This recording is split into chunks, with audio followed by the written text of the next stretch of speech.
Bonjour, mon chéris! I've made it to France, as you can tell from this giant cock. This is day 3 of cycling from London to Berlin, asterisk. Hold up! I'm getting a little bit ahead of myself. Today's adventure begins in Dover, England. After checking out from last night's accommodation, I headed into town to pick up some brekkie from Greggs. Because of the issues with my right knee, I wasn't actually sure I was going to make it this far. It was only yesterday, once I made it to Dover, that I booked a ferry crossing to France for this morning. When I arrived at the port, everything was quite clearly signposted. Cyclists simply have to follow the red line on the ground, whilst also avoiding being hit by lorries. It's quite straightforward. However, in my case, I was so fixated on this little red line that I was completely oblivious to the row of cars waiting for passport control. I would have just cycled straight on through if it weren't for the English border officer who shouted at me. So I went back to the French immigration booth that I had just cycled past. And the French were very efficient. The officer looked at my passport, scanned it, looked at me, handed it back, and said, "Merci." I then continued on to the next booth, to the English officer from before. We had a bit of banter about the red line as I handed him my Polish passport. And then he says to me, "You don't sound very Polish." And so I explained to him that I grew up in Australia but have German-Polish heritage, and that I've been living in Berlin for the last 8 years. And I'm not sure if this is some kind of interrogation technique, possibly he's highly suspicious of me for cycling right on by just before. Or maybe this bloke just struggles to understand the concept of the European Union. But he asks me why I am Polish. I'm like, well, what do you mean? I have Polish citizenship. Like, so does my father and also my grandfather who was born there. I am a little lost for words, but this officer continues with this confusing line of questioning. But why? You don't speak Polish. You don't live in Poland. You live in Germany, but you're not German. You're Australian. I just don't get it. And at this point, I'm very confused, because I do not understand what he is struggling so hard to comprehend. And then he asks if I have any other passport he can take a look at. I also have an Australian passport, but as it has zero extra benefit over the Polish one, even though Australia is part of the Commonwealth and has the same king, I usually only bring my Polish one when travelling around Europe. But as it happens, I did actually bring both with me this time. So I inconveniently dig out my Australian passport from the depths of one of my bags and hand it to him. And as he's flicking through, I asked him, if there's any particular benefit of presenting the Australian one over the Polish one when travelling to the United Kingdom. And he answers, "Well, I don't really know. In your case, you're a little bit of everything, but also not really anything." With those identity crisis-inducing words, I had officially left the United Kingdom. And after the 2-hour ferry, my feet and bike wheels touched French soil. Originally, I had planned to take the ferry to Calais, but because of my knee issues, I decided to go directly to Dunkirk, which is a little bit further east along the coast. That means that today, I only have 100 kilometers to ride to get to Bruges in Belgium.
Scotch egg.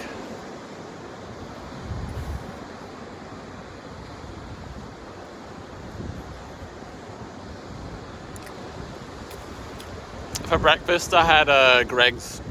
I mean, for those that don't know, Greg's is kind of just like a typical English breakfast. And if you know anything about English breakfast snacks, they're very heavy. So I had basically a beef pastry, more or less, like a meat pie and a sausage roll, which is kind of like my comfort food coming from Australia, because we have a lot of like similarities like with this with shared cuisine, but it's not the best food for fueling your ride. It's quite heavy and meaty.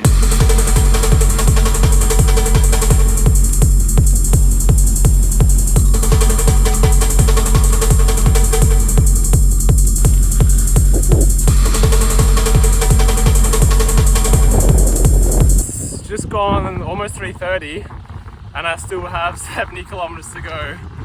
I spent a bit too much time dilly-dallying in Dunkirk, but I was just so pleasantly surprised by, you know, the interesting old buildings. There was some Art Nouveau apartment houses still existing, and just chilling by the seaside for a bit. You know, I could really imagine like that this whole coastal north of France was just completely leveled during the wars. So I was actually really expecting all that much in terms of nice scenery or historical buildings, but I was pleasantly surprised. Yeah, so I'm gonna put on the gas a bit. Yeah, knee's going well. I was able to tape it again this morning after buying a pair of scissors in Dover. Yeah, because the tape just got sweated off on day one. But yeah, knee's feeling good. No pain at all, actually. Bonjour.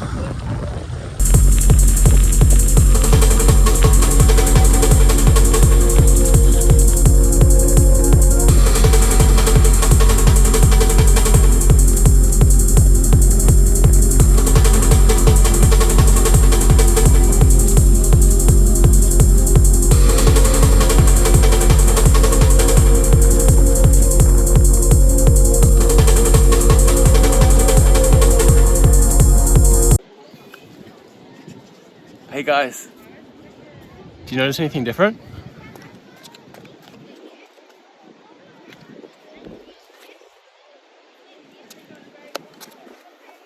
No? Well, neither did I actually. I just crossed the border like 15 minutes ago. There was no signage, no flags or anything. I just completely missed it. Yeah, I was expecting like a big sign like, "Welcome to Belgium," some small guy playing trumpet or something, maybe a big waffle stand, but there was just nothing. But yeah, beach still looks the same.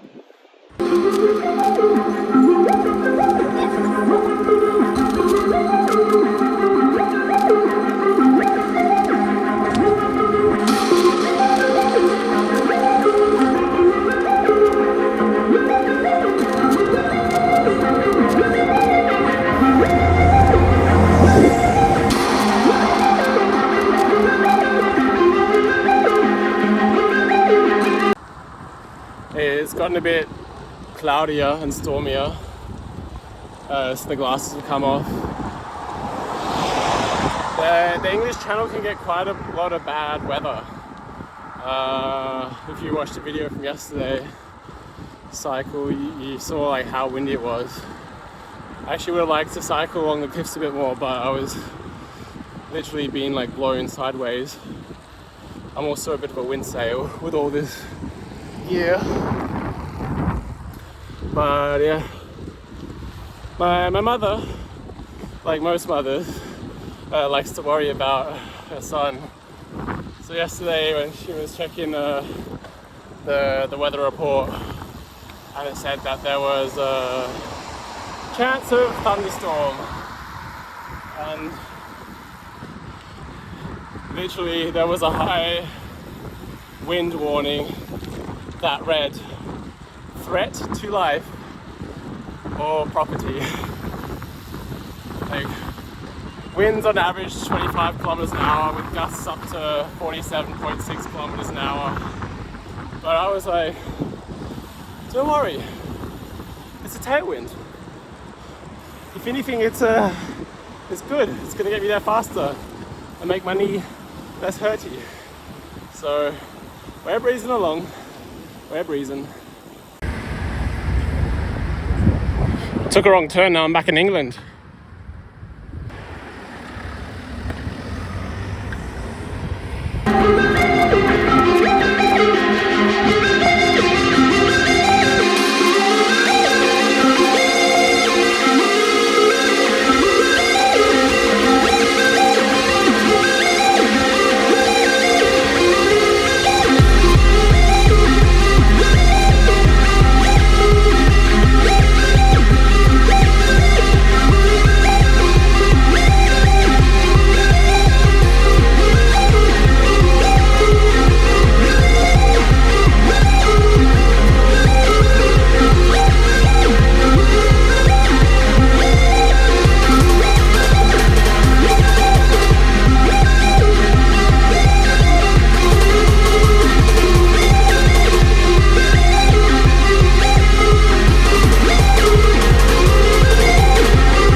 Sunny is back on because stuff keeps flying in my eye. I made it to Bruges. I swear the last 30 kilometers of a long ride always feel like they take thrice as long as any other 30 kilometers of that ride. But at least I had a very beautiful way to cycle along that canal or river or whatever it was, and nice things to look at. The last video was a group of retirees, and they had a shepherd at the front in a high-vis vest and a whistle to get the others' attention when I was approaching. That was pretty cute.